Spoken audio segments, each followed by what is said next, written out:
అందరికీ నమస్కారం.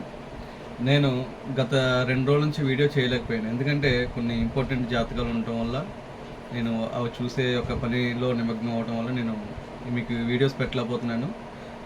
కనుక అందరూ ఒకసారి నన్ను అర్థం చేసుకుంటారని భావిస్తున్నాను. అలాగే నేను ఏదైతే రాశుల గురించి, నక్షత్రాల గురించి, పాదాల గురించి మీ అందరికీ తెలియజేస్తున్నానో దాంట్లో భాగంగా ఈరోజు కర్కటక రాశి అంటే నాకు మొన్న కొంతమంది ఫోన్ చేశారు, గురుగారు పాదాలు అయ్యి అంటున్నారు, మాకు అర్థం అవ్వట్లేదు ఏంటండి అని కొంతమంది అడగటం జరిగింది. అయితే మనకు ఒక రాశి ఉంటుంది. రాశి వచ్చేసరికి రాశిలో నక్షత్రాలు ఉంటాయమ్మా. ఈ నక్షత్రాల్లోని మనకి ఏదైతే నక్షత్రం ఉందో ఒక్కొక్కరికి ఒక్కో నక్షత్రాన్న 4 పాదాలు ఉంటాయన్నమాట. అంటే మీరు ఆ నక్షత్రంలో ఏ పాదాన్ని జన్మించారనేది ఇంపార్టెంట్.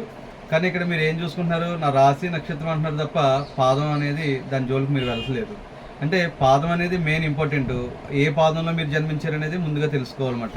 అలాగే ఇప్పుడు కర్కటక రాశి, ఈ కర్కటక రాశిలో జన్మించిన వారు ఎవరైతే ఉంటారో దీంట్లో వచ్చేసరికి పుష్మి నక్షత్రము, తర్వాత అశ్లేష నక్షత్రము, తర్వాత పునర్వాసు నక్షత్రము, ఇలాగా 3 నక్షత్రాలు ఉన్నాయి.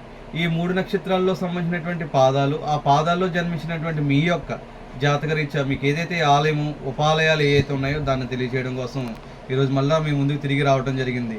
అయితే మనకి ద్రాక్షారామలో ఉన్నటువంటి క్షేత్రము, మన ద్రాక్షారామ భీమేశ్వర స్వామికి ఆలయానికి ఉత్తరాన కర్కట రాశికి సంబంధించినటువంటి క్షేత్రం ఒకటి కలదంట.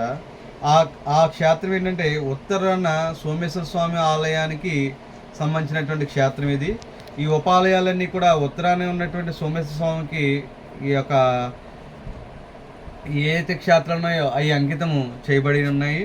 అయితే ఇప్పుడు పునర్వాసు నక్షత్రంలో 4వ పాదంలో ఎవరైతే జన్మించున్నారో, అంటే పునర్వాసు నక్షత్రము దాంట్లో వచ్చేసరికి 4వ పాదం వచ్చేసరికి ఈ కర్కటక రాశిలో ఉండటం జరిగింది. కనుక ఈ కర్కటక రాశిలో ఉన్నటువంటి వ్యక్తులు ఎవరైతే ఉన్నారో పునర్వాసు నక్షత్రం 4వ పాదంలో జన్మించినారు, వారికి వచ్చేసరికి యనమదల గ్రామము యనమదల గ్రామంలో శ్రీ పార్వతీ సమేత మల్లేశ్వర స్వామి ఆలయం కలదు. అక్కడ స్వామివారిని దర్శనం చేసుకుని తదుపరి అభిషేక కార్యక్రమాలు నిర్వహించిన తదుపరి ద్రాక్షారామ భీమేశ్వర స్వామిని దర్శించడం శుభశ్రేయస్కరంగా నేను మీకు పేర్కొనడం జరిగింది. అలాగే పుష్మి నక్షత్రం జన్మించిన వారు, ఈ పుష్మి నక్షత్రం కూడా కర్కటక రాశికి సంబంధించినటువంటి రాశి. ఇది పుష్మి నక్షత్రం. ఈ పుష్మి నక్షత్రంలో 1వ పాదం, 2వ పాదం, 3వ పాదం, 4వ పాదం, అంటే ఈ 4 పాదాల్లో జన్మించినటువంటి వ్యక్తులు మీరు ఎవరైతే కలరో మీరందరూ కూడా పుష్మి నక్షత్రం దీంట్లో పాదాలు ఉన్నాయి కదా, 4 పాదాల్లో జన్మించిన వారు జాగ్రత్తగా ఆలకించినట్లయితే మీ యొక్క పాదం ఏదో తెలుసుకోండి. ఆ పాదానికి కావాల్సినటువంటి ఈ యొక్క ఆలయం ఏదైతే ఉందో ఉపాలయము, ఆ ఆలయాన్ని దర్శించండి. ఆ ఆలయంలో అభిషేకాలు అవి చేసుకోండి. తదుపరి ద్రాక్షారామ భీమేశ్వరుని దర్శించండి. ఇది మీకు చాలా శుభశ్రేయస్కరం అన్నమాట. అయితే ఇక్కడ పుష్మి నక్షత్రం జన్మించిన వారికి ఒకటి కాపవరం గ్రామము. ఈ కాపవరం గ్రామంలో శ్రీ భద్రకాళి సమేత వీరేశ్వర స్వామివారి ఆలయం కలదు. అక్కడ స్వామివారికి దర్శనం చేసుకుని తదుపరి అభిషేక కార్యక్రమం నిర్వహించుకుని తదుపరి ద్రాక్షారామ భీమేశ్వరుని దర్శించడం శుభశ్రేయస్కరంగా నేను చెప్పడం జరిగింది. అలాగే రెండవ పాదంలో జన్మించిన వారు సిరిపురం. ఈ సిరిపుర గ్రామంలో కూడా శ్రీ భద్రకాళి సమేత శ్రీ వీరేశ్వర స్వామివారి ఆలయం కలదు. అక్కడ వారిని దర్శనం చేసుకున్న తదుపరి ద్రాక్షారామ భీమేశ్వరుని దర్శనం చేసుకోవడం శుభశ్రేయస్కరం.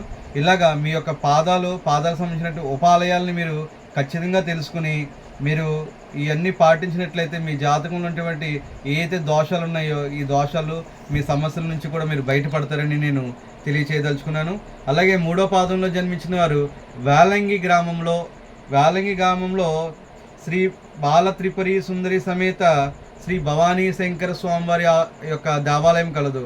అక్కడ స్వామివారిని దర్శనం చేసుకుని తదుపరి అభిషేక కార్యక్రమాలు నిర్వహించుకుని తదుపరి ద్రాక్షారామ భీమేశ్వరుని దర్శించడం శుభశ్రేయస్కరంగా మీకు నేను తెలియజేయదలుచుకున్నాను.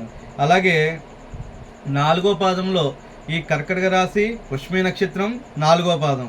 ఈ 4వ పాదంలో జన్మించిన వారు ఎవరైతే ఉంటారో శ్రీ ఓదూరు గ్రామము, అక్కడ శ్రీ బాల త్రిపుర సుందరి సమేత శ్రీ భవానీ శంకర స్వామివారి యొక్క ఆలయం కలదు. అక్కడ స్వామివారిని దర్శనం చేసుకుని అభిషేక కార్యక్రమాలు తదుపరి ద్రాక్షారామ భీమస్వామిని దర్శించడం శుభశ్రేయస్కరంగా మీకు నేను తెలియచేయదలుచుకున్నాను. అలాగే అశ్లేష నక్షత్రం, ఈ అశ్లేష నక్షత్రం కూడా కర్కటక రాశి వారికి చెందింది అమ్మ.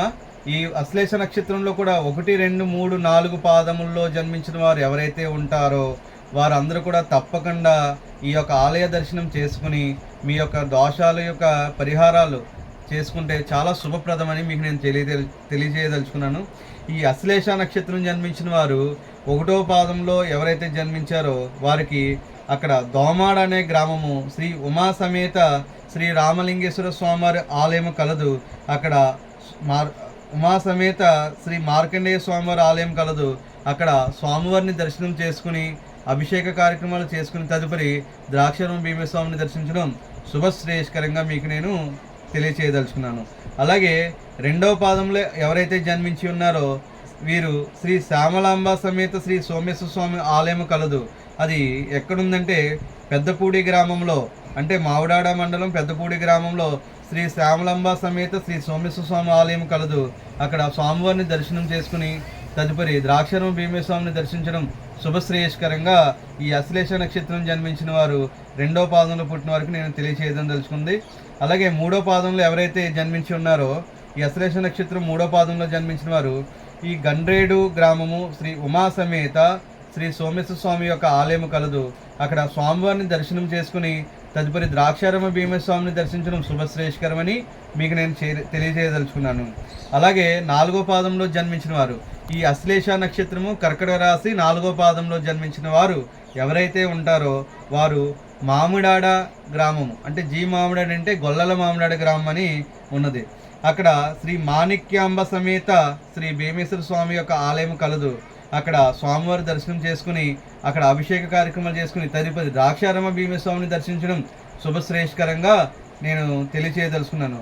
నెక్స్ట్ ఎపిసోడ్లో మీకు సింహరాశి గురించి, ఈ సింహరాశికి సంబంధించినటువంటి నక్షత్రాలు మకా నక్షత్రం, పుబ్బా నక్షత్రం, ఉత్తరా నక్షత్రం, ఈ నక్షత్రాలు కలవు.